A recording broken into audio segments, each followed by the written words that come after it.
one side of the Alamo seesaw, the other would be occupied by Ozzy Osbourne. Ozzy passed into Alamo lore on a Friday afternoon, February 19th, 1982. At approximately 2:50 p.m., as San Antonio children were heading home from school, a 33-year-old man wobbled unsteadily into Alamo Plaza. He was wearing a torn green evening gown and sneakers. There's at least one account that Ozzy was actually wearing pink tights and ballet slippers. In his hand he carried a bottle of Courvoisier. Ozzy was having a rough day. He and his bandmates, scheduled to perform a set including their hits Crazy Train and Paranoid at the San Antonio Convention Center that night, were squabbling. His girlfriend, Sharon, was carping again about his drinking, which typically began when he rose in the morning, as it had on this day. In an effort to confine his drunken idols to their hotel suite, Sharon had taken to hiding his clothes, hence the gown, which was hers. Later, Ozzy would be hazy as to where he was heading that day. What he remembered clearly, though, was an overwhelming need to relieve himself.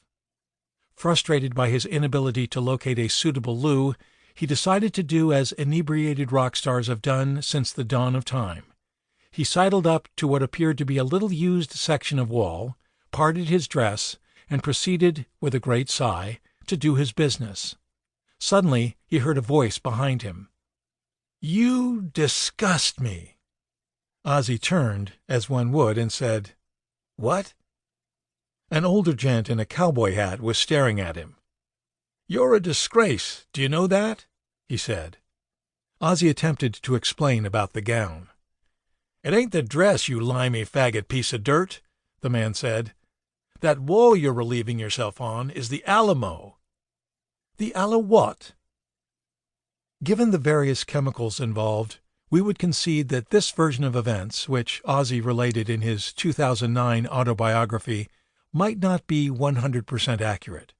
But it's the only detailed one that survives, and it doesn't conflict with a police report we've seen. Here we should insert a brief word in Ozzy's defense. He was not, after all, the first British rock star who failed to grasp the Alamo's sanctity. 7 years earlier, members of the Rolling Stones had posed for a set of louche photos on the plaza wrapped in the Union Jack and wearing coonskin caps.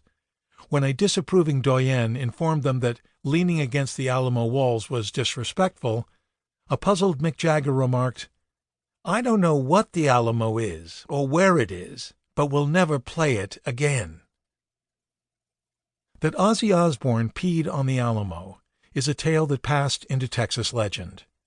It has inspired everything from exchanges in mainstream movies, see the Steve Buscemi character in Airheads, to journalistic investigations, see A Brief History of Peeing on the Alamo, Texas Monthly, 2014, to an art installation in which a life-sized wax statue of Ozzy urinates on a wall once onlookers trigger an adjacent motion sensor.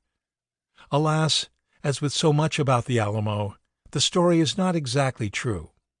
Ozzy didn't actually pee on the Alamo. He actually peed on the cenotaph, a 60-foot-high monument beside it, on which the names of all those killed are listed.